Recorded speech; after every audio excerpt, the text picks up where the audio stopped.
Hey everybody, so today we're going to review price ceiling and price floor. So start with our price ceiling.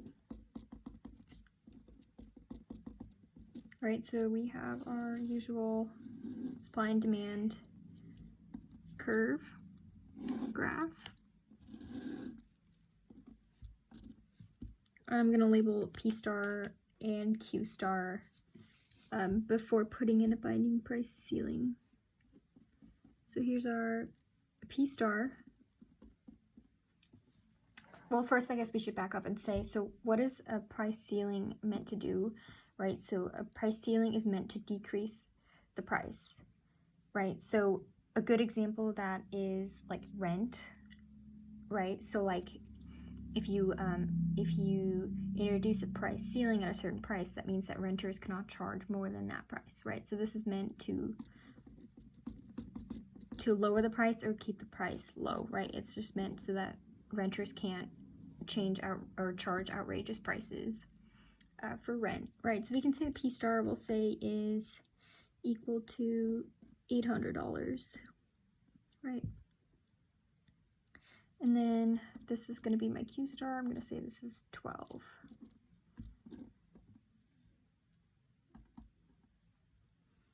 So then if I introduce a price ceiling at, say, $600 right here, right? So this is a binding price ceiling.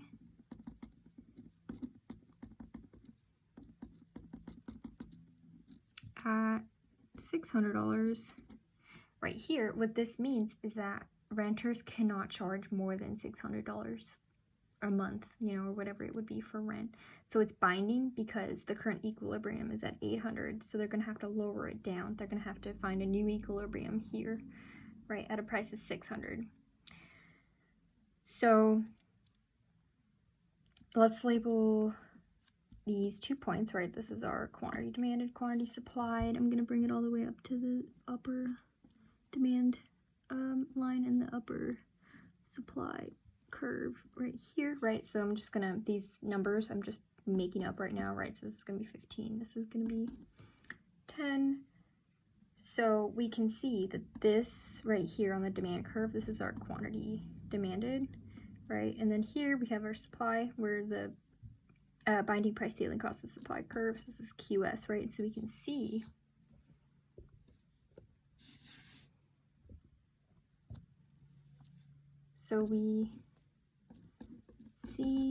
that QD is bigger than QS, right? And so what does that give us? Well, that's going to give us a shortage, right? And we can actually calculate the size of the shortage, right? So size of shortage,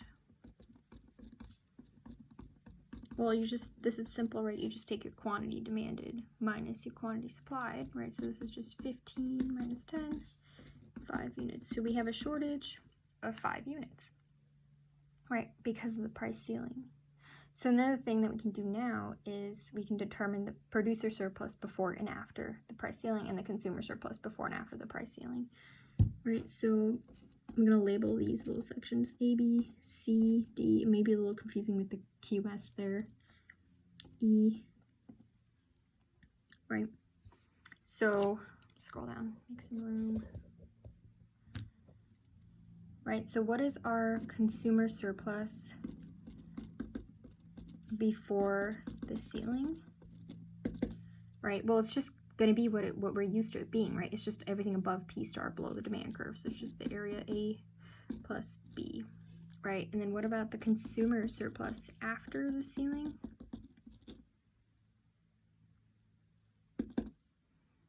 Right, so now after the price ceiling is imposed, right, we have, we're cut off here, right? It's everything above this line and above here, right? So now it's going to be A and C, right? Because we have to also make sure that we're staying to the left of where the supply curve crosses our binding price ceiling, right? So we're going to be to the left of this line right here and everything above here, right? So now it's A and C, right? So what can we say? Well, it was before it was A and B, now it's A and C. Since we don't really know the size of these two, right? We can say that the effect on the overall effect on the consumer surplus is ambiguous, right?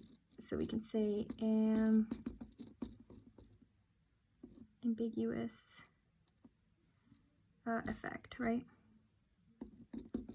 I know it's a little cut off, but this over here just says ambiguous effect.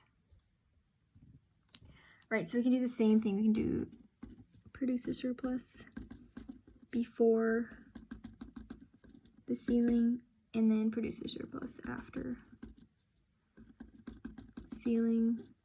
Right, so what does this give you? Well, so producer surplus before the ceiling is everything below P star above supply curve, so it's C, D, and E, right? So C plus D plus E. So what about after? After, we're everything below here, right below our price ceiling above supply curve, so it's just E. Right, so what can we conclude? Well, we can conclude that producer surplus decreased, right? Because before we had C, D, and E, now we just have E. Right, so that was a price ceiling. Let's move on to price floor. Right, so now we've got price floor. Let's draw our graph real quick.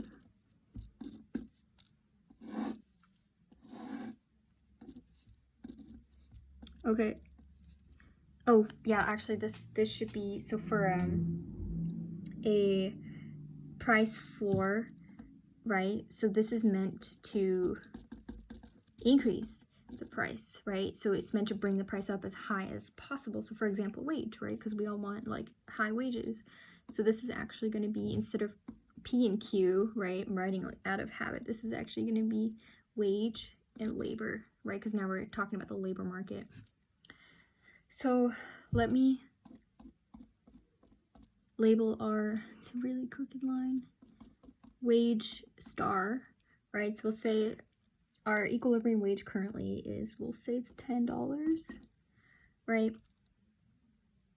Let me label also our L star, right? The amount of labor as 20, right? So this is equilibrium right here. And now we're going to introduce a price floor. So a binding price floor will always be above equilibrium, right? So this is binding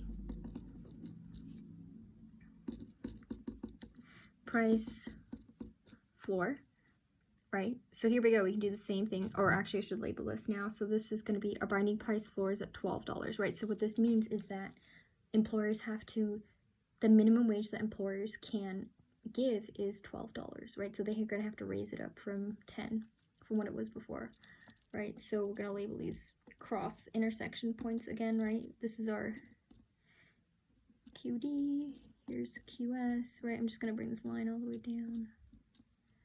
Same goes here. Okay, and then I'll label this. This is going to be 18 right here, QD, and 25 QS. Right, so can do this again, right? So we see that, which is bigger, QD or QS? Right, so QS is bigger than QD. And what does this give us, a surplus or a shortage? Well, it's going to be a surplus, right? Because there's more supply than people are demanding, so there's a surplus. And the size of the surplus, well, you do the same thing again, right? It's just 25 minus 18, which gives me 7 workers, right? So there's a shortage of 7 workers. Right, so let's do the same thing with our consumer surplus and producer surplus, right? So consumer surplus before the floor, and then consumer surplus after the floor, right? All right, so before the price floor was added in, right, what was our consumer surplus? A, B, C, D, E. Okay, hopefully I didn't miss any little slot right here. A, B, C, D, E. Right, so before the floor, it was A, B, and C, right? Everything above our equilibrium, below the demand. And now after the floor, right, it's only going to be everything above price floor, right? So it's only going to be A, right? So, well, we can definitely tell here that consumer surplus decreased, right? So now let's do the same for producer surplus before the floor and after the floor, right? So, well, before the floor is always easy, right? It's everything below the regular equilibrium above S supply curve, right? So it's just D and E. And then after the floor, right? So now we're going to be everything below price floor above supply curve, keeping in mind this line right here, right? We're going to be to the left of this point right here. So it's going to be B and D, right? Or D and B.